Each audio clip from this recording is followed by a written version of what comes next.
পদপ্রার্থী যিনি আমাদের আগামী দিনের এমপি আমাদের ম্যাডাম, উনি এখানে আসছিলেন, পার্শ্ববর্তী গ্রামে আসছিল। আপনাদের উপস্থিতির কারণে ওনারা বলছে যে আমি তাকে দেখা করি। আপনারা খুশি হয়েছেন তো?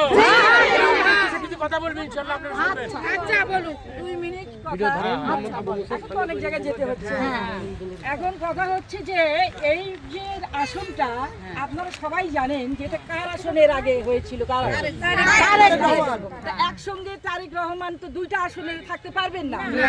তো উনি ওনার এত মানুষ থাকতে এই যে রেজাউল করিম বাদশাকে মনোনয়ন দিয়েছেন, এই ধানের শীষে মনোনয়ন দিয়েছেন। সুতরাং এটা কার লোক? সরাসরি। এখন তারেক রহমান থাকবেন ঢাকায়, আর আপনাদের দুঃখ দুর্দশা, আমাদের দুঃখ দুর্দশা কাকে জানাবো আমরা? তাহলে আমরা কি সহজে ওখানে যাওয়া আসা করতে পারবো? যে কোনো অসুবিধা, যে কোনো সমস্যা আপনারা যেতে হবে এই রেজাউল করিম বাদশার কাছেই যেতে হবে।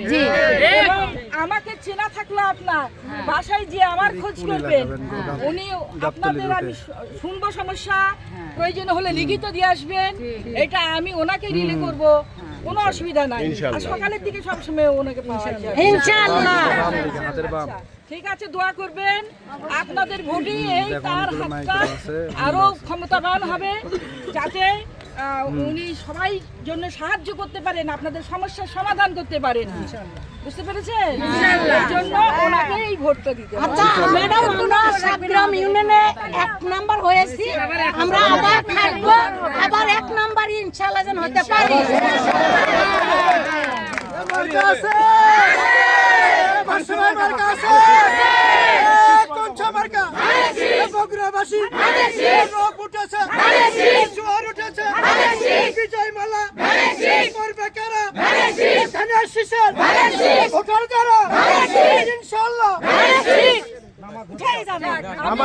আমি আপনাদের জন্য খুবই অন্তর থেকে খুশি। কিন্তু মহিলারা একেবারে আন্তরিকতার সাথে আগেও নির্বাচন করেছে, এখনো করতেছে। অনেকেই আপনার এই নির্বাচনকে সামনে রেখে রোজাও রেখেছে। ইনশাআল্লাহ আমাদের সাথে থাকবে ইনশাআল্লাহ।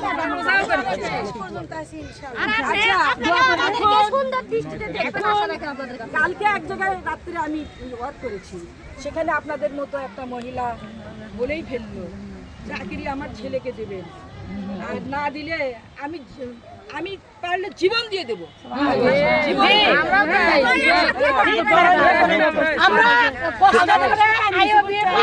আমাদের ছেলেরা কোনো 18 বছর ধরে তাদের বয়স 17, তাহলে তারা কি পেলো? কিছুই পাইনি। ইনশাআল্লাহ এখন হবে। সবাই জানা আছে বগুড়ার মতো অবহেলিত কোনো জায়গা ছিল না, তাহলে আমাদের বগুড়াটাকে আগে করতে হবে। আমরা এই কয়দিন তো থাকবো, এই ভোটের দিনে আমরা ইনশাআল্লাহ সেন্টারে সকালে যাবেন, সকালে সবাইকে নিয়ে ভোট দেবেন। ধানের শীষ মার্কা ভোট প্রার্থনা করছেন বগুড়া 6 সদর আসনের সংসদ সদস্য প্রার্থী বিএনপি মনোনীত এবং বগুড়া জেলা বিএনপি সভাপতি জনাব রেজাউল করিম বাদশার সহধর্মিণী মুনারা বেগম কল্পনা। তিনি একজন শিক্ষক, প্রবীণ শিক্ষক, তিনি বগুড়া পাবলিক স্কুল অ্যান্ড কলেজের শিক্ষক ছিলেন। তিনিও ভোটের মাঠে ব্যাপক হারে নামে পড়েছেন, তার সঙ্গে ব্যাপক কর্মী সমর্থক বিন্দু রয়েছেন। সকলে ধানের শীষ মার্কা ভোট প্রার্থনা। সুপ্রিয় দর্শক, এখন আমরা রয়েছি সাবগ্রাম এলাকায়। সাবগ্রাম এখানে আমরা নয়ন ভাইকে দেখি। আচ্ছা, সাবগ্রাম এলাকা এর আগে ইচিত এলাকায় এইভাবে গণসংযোগ করেছে, যেখানে আমাদের মুনারা বেগম কল্পনা ভাবি অর্থাৎ বাদশা ভাইয়ের সহধর্মিণী যাচ্ছেন, সেখানে এইভাবেই জনস্রোত সৃষ্টি হচ্ছে। এখানে আমরা অনেক মহিলা সমর্থক দেখছি, তারা সকলে ধানের শীষ মার্কা ভোট প্রার্থনা করছে, বাড়ি বাড়ি যাচ্ছেন। তো সুপ্রিয় দর্শকদের উদ্দেশ্যে একটু বলবেন, আমাদের যে প্রার্থী জনাব রেজাউল করিম বাদশা, তার সহধর্মী এখানে এসেছেন, তিনি হলো মুনারা বেগম কল্পনা এবং সংক্ষিপ্ত হলো এমবি কল্পনা। হ্যাঁ কল্পনা ভাবি, আপনি বিভিন্ন এলাকায় গিয়ে বাদশা ভাইয়ের পক্ষে ধানের শীষ মার্কায় ভোট প্রার্থনা করছেন, তাতে জনগণের কেমন সাড়া পাচ্ছেন? সারা জোয়ার, একেবারে ধানের শীষের জোয়ার ইনশাআল্লাহ। এবং ওনার সব প্রশংসায় সবাই ভাসছে, কেননা ওনার অতীত বর্তমান যেটাই বলেন না কেন, ওনার কোনো কালিমা নেই, ওনার কোনো ক্লেম নেই, ওনার কোনো দুর্নীতি নেই, ওনার কোনো নেগেটিভ সাইডই নেই। ধন্যবাদ ভাবি, আপনি এইভাবেই দিনব্যাপী গণসংযোগ করবেন।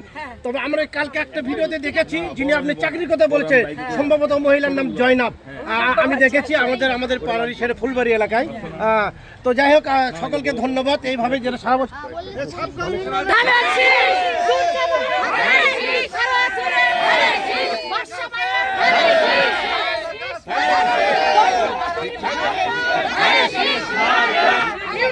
Hey!